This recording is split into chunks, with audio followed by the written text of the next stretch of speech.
Assalamualaikum warahmatullahi wabarakatuh. Salam sejahtera untuk kita semua. Perkenalkan, kami dari kelompok 9 kelas A atas nama Rudiatunisa, Arwing, dan Andi Tendri Sapada. Kami akan menjelaskan materi mengenai psikologi humanisme. Teori belajar humanisme merupakan salah satu teori belajar yang terdapat dalam teori-teori belajar pendidikan dalam disiplin ilmu pendidikan. Dari segi bahasa, humanisme artinya kemanusiaan, sedangkan menurut istilah, berarti suatu paham mengenai kemanusiaan yang hakiki. Jelasnya, humanisme adalah suatu gerakan atau aliran yang bertujuan untuk menempatkan manusia pada posisi kemanusiaan yang sebenarnya. Teori belajar humanisme pada dasarnya memiliki tujuan belajar untuk memanusiakan manusia. Oleh karena itu, proses belajar dapat dianggap berhasil apabila si pembelajar telah memahami lingkungannya dan dirinya sendiri. Artinya, peserta didik mengalami perubahan dan mampu memecahkan permasalahan hidup dan bisa menyesuaikan diri dengan lingkungannya. Selain itu, teori belajar humanisme sifatnya sangat mementingkan isi yang dipelajari daripada proses pembelajaran itu sendiri.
Oleh dan menguasai pengetahuan dari suatu lingkungan yang bebas dari ancaman.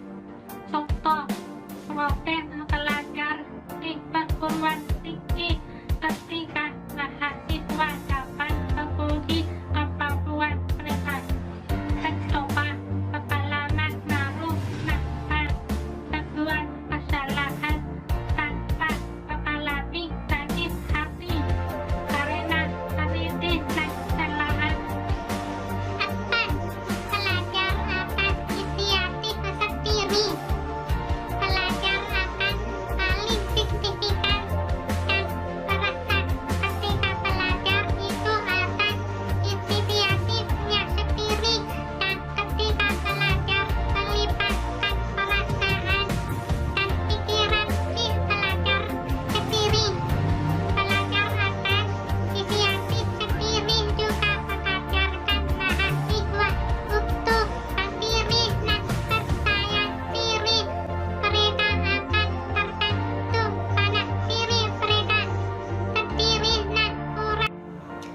Selanjutnya, implikasi teori belajar humanisme.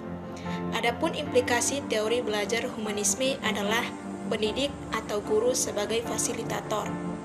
Psikologi humanisme memberi perhatian khusus bagi pendidik yang memiliki peran sangat penting, di mana dengan berbagai cara untuk memberi kemudahan belajar dan berbagai kualitas sarana kepada peserta didik. Selanjutnya, tokoh-tokoh penting dalam teori belajar humanisme. Tokoh yang pertama adalah Abraham Maslow. Abraham Maslow adalah tokoh yang menonjol dalam psikologi humanisme. Karyanya di bidang pemenuhan kebutuhan berpengaruh sekali terhadap upaya memahami motivasi manusia. Maslow berpendapat bahwa manusia memiliki hierarki kebutuhan yang dimulai dari kebutuhan jasmaniah yang paling asasi sampai dengan kebutuhan tertinggi, yakni kebutuhan estetis. Kebutuhan jasmaniah seperti makan, minum, dan tidur menuntut sekali untuk dipuaskan. Apabila kebutuhan ini terpuaskan, maka muncullah kebutuhan keamanan seperti kebutuhan kesehatan dan kebutuhan terhindar dari bahaya dan bencana. Tokoh penting yang kedua adalah Carl Rogers. Rogers mengutarakan pendapat tentang prinsip-prinsip belajar yang humanisme yang meliputi pertama, hasrat untuk belajar. Menurut Rogers, manusia mempunyai hasrat alami untuk belajar. Hal ini terbukti dengan tingginya rasa ingin tahu anak apabila diberi kesempatan untuk mengeksplorasi lingkungan. Dorongan ingin tahu untuk belajar ini merupakan asumsi dasar pendidikan humanisme. Yang kedua, belajar yang berarti. Belajar akan mempunyai arti atau makna apabila apa yang dipelajari itu relevan dengan kebutuhan dan maksud anak. Artinya, anak akan belajar dengan cepat apabila yang dipelajari itu mempunyai arti baginya. Tokoh penting yang ketiga adalah Arthur Combs. Menurut Combs, perilaku yang keliru atau tidak baik terjadi karena tidak adanya kesediaan seseorang melakukan apa yang seharusnya dilakukan sebagai akibat dari adanya sesuatu yang lain, yang lebih menarik atau memuaskan.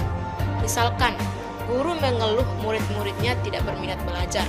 Sebenarnya, hal itu karena murid-murid itu tidak berminat melakukan apa yang dikehendaki oleh guru. Kalau saja guru tersebut mengadakan aktivitas yang lain, barangkali murid-murid akan berubah sikapnya dan reaksinya.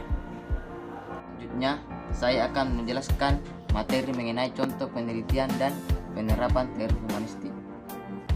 Yaitu, Fiona adalah mahasiswa baru di sebuah universitas. Dia bertemu dengan teman-teman barunya. Fiona cenderung menghindari mereka karena merasa takut dengan orang-orang baru.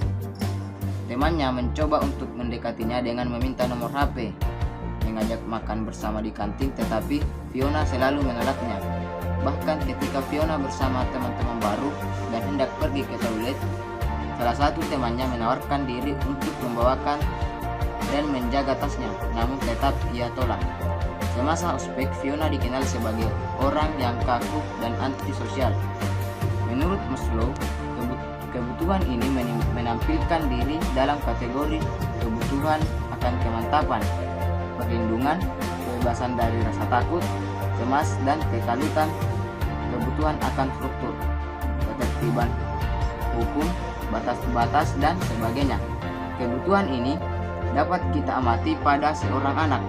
Biasanya seorang anak membutuhkan suatu dunia untuk lingkungan yang dapat diramalkan.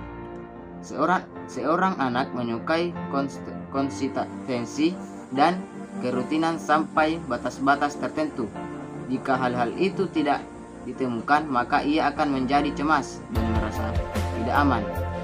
Orang yang merasa tidak aman memiliki kebutuhan akan keteraturan dan stabilitas, serta akan berusaha keras menghindari hal-hal yang bersifat asing dan tidak diharapkan. Selanjutnya, manfaat teori belajar humanistik. 1. Yaitu mengoptimalkan kesadaran individu akan keberadaannya dan menerima keadaannya menurut apa adanya. Saya adalah saya. Yang kedua, memperbaiki dan mengubah sikap, persepsi, cara berpikir, keyakinan, serta pandangan-pandangan individu yang unik yang tidak tahu atau kurang sesuai dengan dirinya, agar individu dapat mengembangkan diri dan meningkatkan self-actualization seoptimal mungkin. Yang ketiga, membantu individu dalam menemukan pilihan-pilihan bebas yang mungkin dapat dijangkau menurut kondisi dirinya. Yang keempat, mampu mengubah sikap atau perilaku individu dari yang awalnya tidak baik karena belum mengetahui menjadi baik. Baik, itulah tadi pemaparan singkat dari saya mengenai materi, teori, contoh, penelitian dan penerapan teori humanistik dan manfaat teori belajar humanistik. Selanjutnya, saya serahkan kepada Saudari Rudia Tunisa. Terima kasih. Itulah tadi pemaparan materi dari kelompok 9 kelas A mengenai psikologi humanisme. Kami mengucapkan terima kasih. Mohon maaf bila ada kekurangan. Wassalamualaikum warahmatullahi wabarakatuh.